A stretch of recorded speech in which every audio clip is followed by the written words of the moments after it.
Unggahan tersebut kemudian dilihat oleh Eva dan juga rekan-rekannya, kemudian mereka terkejut melihat pria misterius itu yang sudah berada di Texas dengan cepatnya.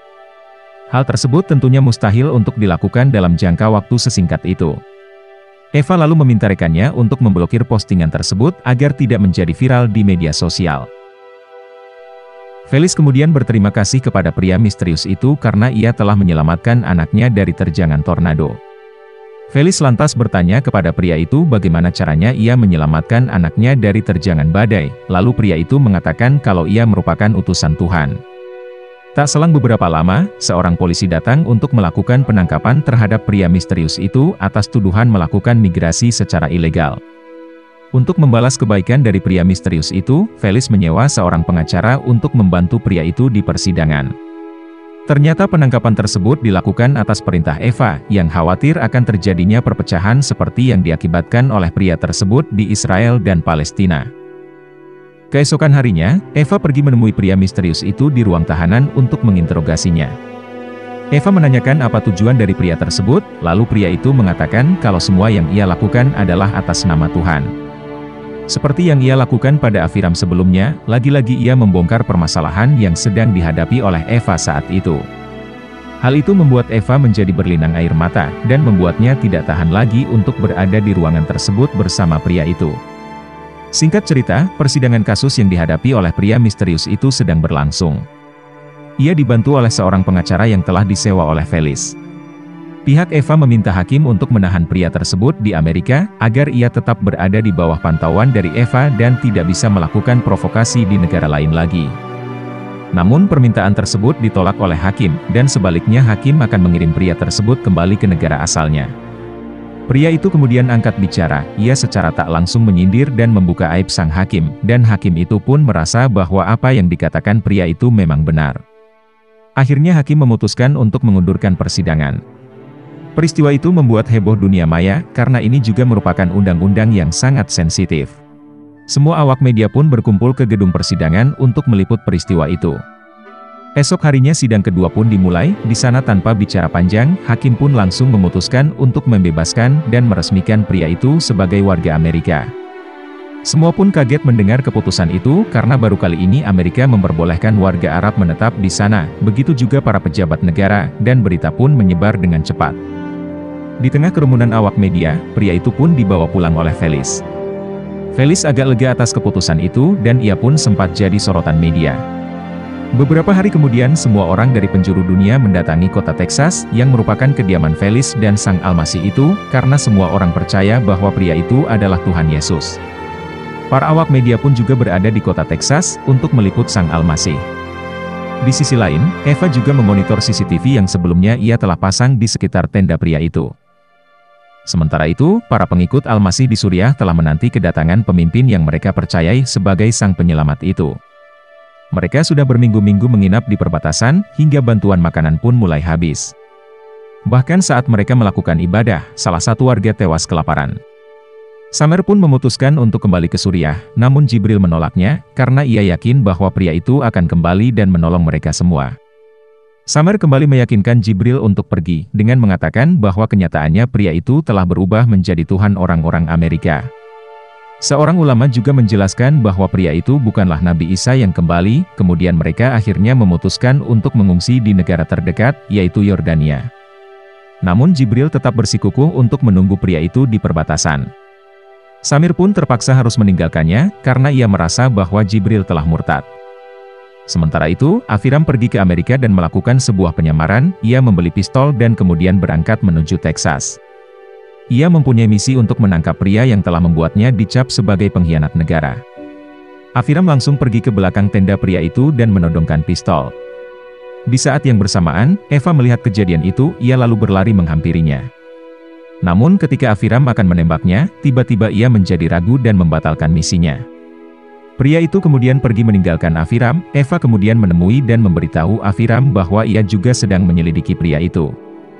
Eva meminta Aviram untuk bekerja sama, karena ia juga ingin mengetahui pria itu secara lebih mendalam. Semakin hari, semakin banyak orang yang berdatangan ke tempat Sang Almasih berada, namun tak sedikit juga yang kecewa, karena keinginannya tidak bisa terpenuhi. Saat itu Eva mendapatkan informasi dari rekannya yang berada di Teheran, di mana ia mengatakan bahwa pria itu sebenarnya bernama Payam Golshiri, yang merupakan orang Teheran, dan rekannya itu juga berkata, bahwa ada seseorang yang mengaku sebagai kakaknya. Mendengar hal tersebut, Eva langsung mencoba untuk menyelidiki hal itu. Keesokan harinya, keluarga Rebecca mulai berkemas-kemas karena pria itu meminta mereka untuk mengikutinya ke suatu tempat. Ayah Rebecca kemudian mempersiapkan mobilnya dan memulai perjalanan tersebut. Ribuan mobil pun mengikuti perjalanan gabut mereka. Di perjalanan, banyak orang di pinggir jalan bersorak-sorak Al-Masih, yang menandakan bahwa pengikut Sang Al-Masih sekarang semakin bertambah banyak. Kendaraan yang mengikutinya pun semakin banyak. Saat itu Rebecca terus-menerus memfoto wajah pria itu dan mengunggahnya di Instagram dengan hashtag Al-Masih. Ia kaget karena tiba-tiba followersnya langsung melejit, sampai mencapai 700.000. Bahkan setiap menit, followersnya terus bertambah begitu derasnya. Postingan Rebecca tersebut juga menjadi viral di TV, hingga orang-orang mengetahui kalau Sang Al-Masih sedang bergerak menuju Washington DC. Ribuan kendaraan sudah terparkir di depan Gedung Putih, untuk menanti kedatangan Sang Al-Masih. Awak media juga sudah berkumpul untuk meliput kejadian luar biasa tersebut. Akhirnya, mereka sampai dan semua orang mulai mengikuti pria itu. Pria tersebut kemudian berhenti di depan sebuah kolam, dan kemudian mulai berkhotbah. Pria itu mengatakan bahwa saat ini Tuhan ada di hadapan mereka. Pria itu kemudian menampilkan sebuah keajaiban, dengan berjalan di atas kolam. Sontak warga terkesima melihatnya, semua orang merekam dan meliput kejadian itu. Mereka percaya bahwa pria itu benar-benar utusan Tuhan, bahkan mereka percaya kalau ia adalah Tuhan itu sendiri. Di sisi lain, Jibril mulai lelah dengan hidupnya, ia berjalan bertelanjang ke arah para tentara Israel. Media TV pun langsung meliput aksinya itu, kemudian Jibril mendekatkan tubuhnya ke senapan milik salah satu tentara Israel. Namun entah kenapa tentara Israel itu malah tak tega melihatnya dan menurunkan senjatanya. Peristiwa itu membuat seluruh warga Palestina heboh, karena baru kali ini tentara Israel yang biasanya sangat kejam dengan orang Palestina, bisa luluh hatinya di hadapan seorang remaja Palestina. Jibril pun menjadi sorotan warga Palestina dan ia pun langsung dibawa ke pusat pemerintahan Palestina. Di sisi lain di Yordania, Samir menginap di sebuah pondok yang mewah. Samir juga dilayani dengan sangat baik di sana. Ia dididik oleh seorang guru agama yang hebat. Di sisi lain, Eva telah berhasil mendapatkan beberapa informasi tentang Sang Al-Masih, dan kemudian menunjukkannya kepada Menteri Presiden Amerika. Namun, data-data yang dimiliki Eva tersebut masih tergolong asumsi, dan belum bisa membuktikan kalau Sang Al-Masih itu palsu. Sang Menteri pun menolak data itu, dan menyuruh Eva untuk mencari bukti yang lebih konkret. Di Washington, keluarga Rebecca mendadak kaya raya semenjak dekat dengan Sang Al-Masih. Ia membeli sebuah hotel khusus untuk pria yang dianggapnya sebagai Tuhan itu, dan tempat itu pun tak pernah sepi oleh para awak media. Di Teheran, rekan Eva sudah berhasil mendatangi rumah kakak Sang Al-Masih. Kakak Al-Masih tersebut bernama Ardan Golshiri. Ia ditanya soal kehidupan adiknya saat masih kanak-kanak, kemudian saat Ardan menjelaskan kehidupannya dengan adiknya, ia diam-diam direkam melalui sebuah laptop. Ardan mengakui bahwa ia kaget melihat adiknya yang tiba-tiba disembah oleh hampir seluruh penduduk dunia. Ardan berkata bahwa waktu kecil adiknya memang pintar, dan pandai dalam memainkan trik sulap, terutama trik ilusi, namun ia memiliki gangguan kejiwaan delusi, yang membuat dirinya mengaku sebagai Mesias. Ardan kemudian juga memperagakan salah satu trik ilusi yang sering dimainkan adiknya itu. Di sisi lain Presiden Amerika Serikat mengadakan pertemuan rahasia dengan Sang Al-Masih, tampaknya Presiden juga terpengaruh olehnya. Pria itu kemudian menyuruh Presiden untuk menarik kembali seluruh pasukannya di perbatasan, dan menghilangkan aturan-aturan yang mendiskriminasi rakyat. Setelah pertemuan itu selesai, pria tersebut kembali ke hotel dan menjawab pertanyaan para wartawan. Ia berkata bahwa kemarin malam, ia mengadakan pertemuan dengan Presiden Amerika Serikat. Sontak semua wartawan kaget dan semua orang semakin percaya bahwa pria itu adalah benar Isa Al-Masih. Di Palestina, Jibril menjadi sorotan masyarakat Palestina, dan ia diminta untuk mendeklarasikan perdamaian antara Israel dan Palestina. Namun ia merasa ragu untuk melakukannya, karena ia tidak terbiasa berbicara di hadapan publik. Di sisi lain Eva juga berhasil mengumpulkan bukti dan fakta tentang pria itu. Nama asli pria itu adalah Payam Golshiri, pengidap gangguan delusi dan sempat masuk rumah sakit jiwa selama 6 bulan. Eva kemudian menemuinya dan memberitahunya bahwa semua kebohongan akan terungkap. Di sisi lain pikiran Presiden menjadi kacau karena kata-kata pria itu, Presiden tiba-tiba mengajukan perdamaian untuk negara-negara musuhnya. Para menteri bingung karena itu adalah tindakan yang memalukan, kemudian menteri pun mulai mengincar pria berjuluk Al-Masih itu. Di Yordania, Samer tidak menyadari bahwa ia sedang dididik oleh seorang tokoh aktivis radikal ISIL. Di sana Samer diajarkan ajaran yang berselimut jihad, dan sedikit demi sedikit ia mulai tergiur untuk melakukan jihad. Di Yerusalem, Jibril akhirnya melakukan deklarasi perdamaian yang disaksikan oleh ribuan warga Yahudi dan juga warga Islam. Di sisi lain juga, Samer sudah siap dan diantar untuk melakukan misinya, yaitu melakukan bom bunuh diri di tempat Jibril akan melakukan deklarasi perdamaian. Sebenarnya Samer saat itu sangat ketakutan, namun gurunya meyakinkan bahwa ia sudah berada di jalan yang benar. Samer langsung menuju ke dalam masjid dan ia membuka jaketnya, tepat di hadapan sahabatnya sendiri. Semua orang kemudian berhamburan keluar karena melihat bom di tubuhnya, namun Samer akhirnya memutuskan untuk membatalkan aksinya, karena ia tidak siap. Tapi naas, guru Samer mengaktifkan bom itu dari luar, dan bom itu pun akhirnya meledak.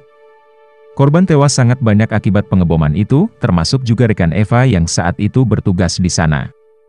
Namun Sin memperlihatkan bahwa Jibril masih bisa bertahan hidup di sana. Bersamaan dengan itu di Amerika, penduduk sedang melakukan acara besar, yaitu doa bersama yang dipimpin oleh Sang Al-Masih. Namun pada saat itu juga, pria tersebut diculik oleh Aviram dan kelompoknya. Felix pun kebingungan mencarinya, Aviram pun mengirim Sang Al-Masih itu untuk menaiki pesawat untuk mengirimnya kembali ke tahanan Israel. Ternyata Aviram merupakan orang suruhan Menteri Amerika, menteri itu pun kemudian menyuruh media CNN untuk segera menayangkan bahwa pria yang disebut mereka Tuhan itu sebenarnya palsu, dengan bukti-bukti yang telah terkumpul.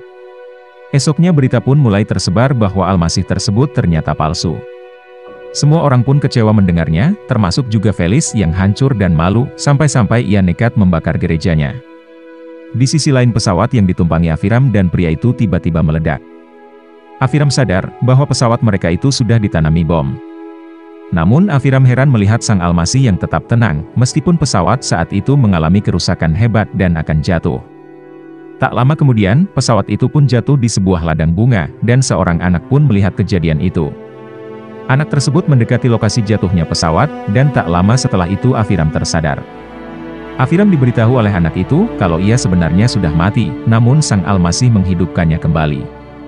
Aviram kemudian melihat Sang Al-Masih yang masih hidup, bahkan tanpa adanya luka sedikit pun di badannya. Temannya pun kemudian menyembah Sang Al-Masih, karena ia masih hidup berkat adanya Sang Al-Masih di pesawat itu.